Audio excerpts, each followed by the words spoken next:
what do you make of the progressive left and their kind of push towards, like, how much of these, progressive people will vote for Trump?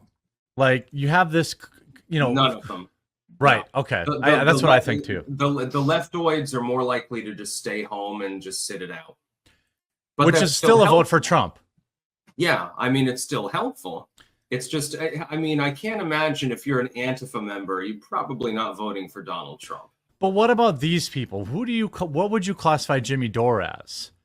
He's definitely a far left progressive, but he's got a chance to flip his audience to vote for Trump, don't you think? He's more pragmatic, but I don't. He knows his audience. He's too intelligent to come out and endorse Trump. Well, let me show you a clip. Did you see this clip? Let me show. No. Let me show like a minute or two of this clip, and then I want to ask you again. Okay. This is amazing what's happening here.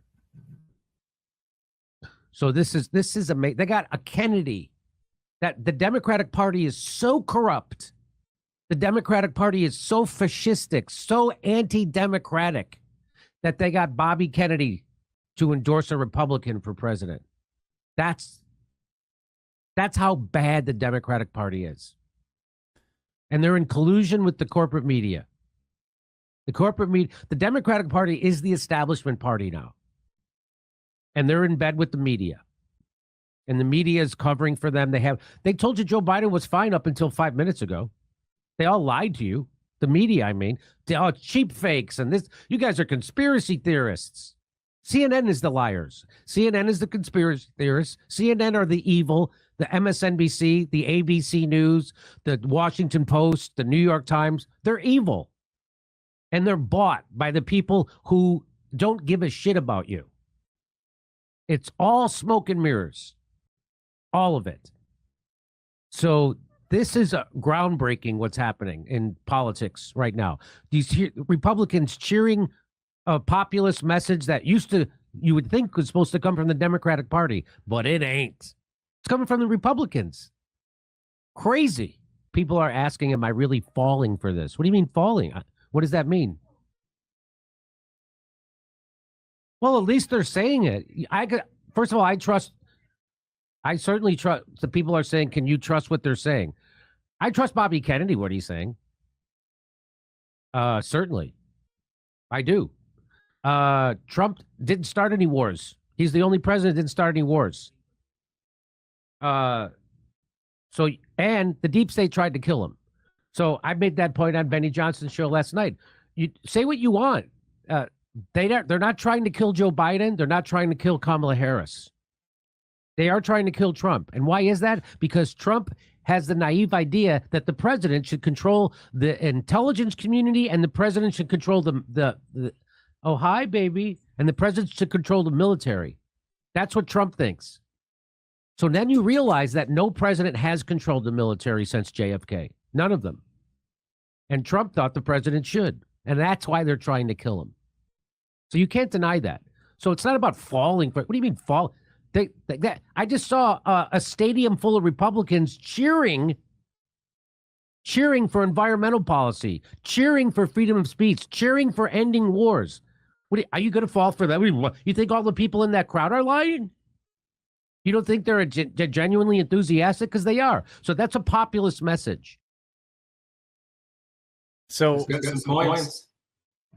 my question is, or I got you. I believe that I'm echoing. Oh, yeah, I got you. Yep. My question is, I saw some people in chat saying like Jimmy Dore's audience is mostly MAGA. No, it's not. His audience is mostly liberals. Yes, his audience is overwhelmingly disaffected liberals. Somewhere between tankies that watch Hassan Piker and people like that, and old school. He's pro-union. He's pro. I think he's like nationalized healthcare guy. He's very liberal, and I doubt that outside of the problem is in our sphere, the way algorithms work, we only ever get served up the bits of Jimmy crushing the Democrats. He's very left. But Yeah, he usually nails them with a left hook. Yes, right.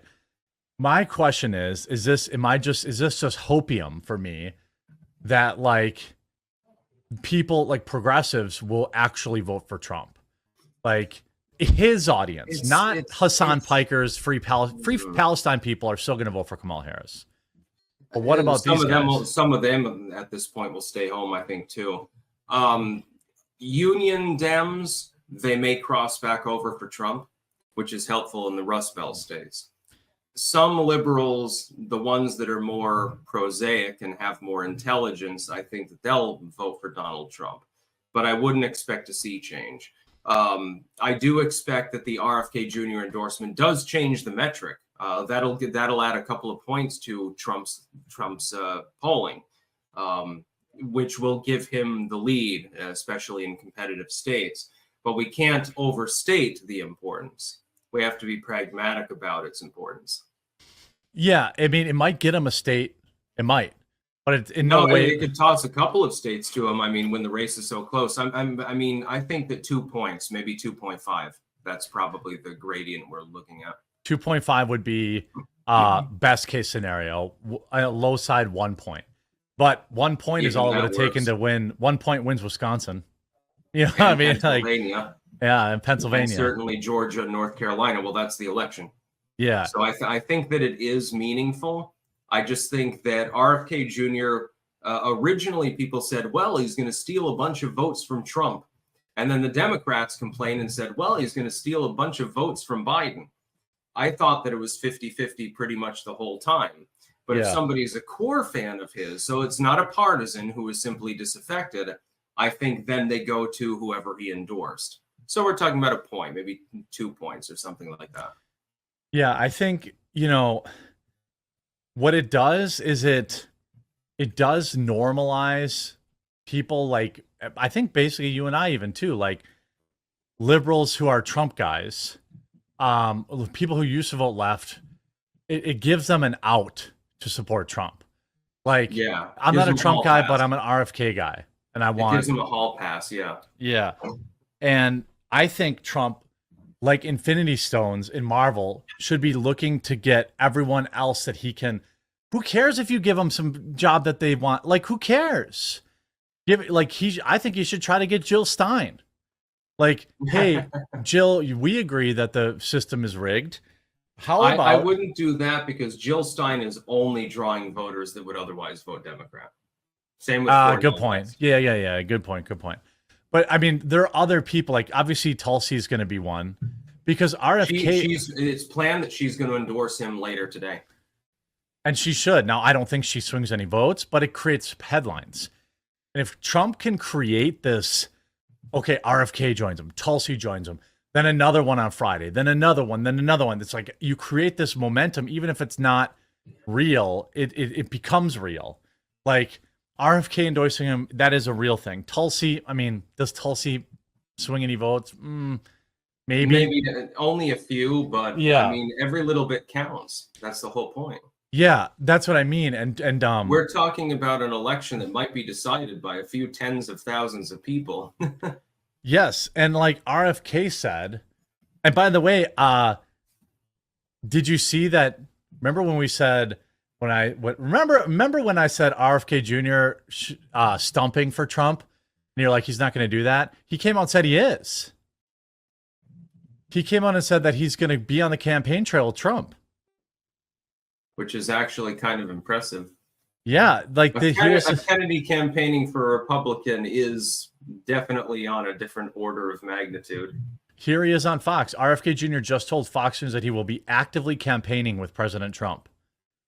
And other Democrats will be coming forward to endorse him. Now we can agree that probably means Tulsi, but what if there's more? It's entirely possible. Well, I mean, there were a bunch of dissidents in the party that didn't want a Biden ticket, and some of them weren't really happy about a Kamala ticket. Kamala's a little bit like Hillary Clinton. She's political poison. Nobody really wants to be associated with her because she's retarded, number one, and she's evil, number two. And so there may be other Democrats that are in especially vulnerable districts who say, I don't want to be associated with that. And I'm going to play a 30-second clip here and then get your reaction to this. How are you feeling about the switch? I mean, the switch. Now we went through a very open process and a very inclusive process. It was bottom up. I don't know if you know that. Yes, that's what I've been told to say. Yes, it was a blitz primary, I believe is what they called it. It's a very, very fast blitz. I think it was a blink primary, so we call that. Oh, a 30-minute convention. Yeah. You know, between a tweet and another tweet. It's amazing how it happened. Yeah, it's been amazing. But it is. So I think Gavin throwing some shots there.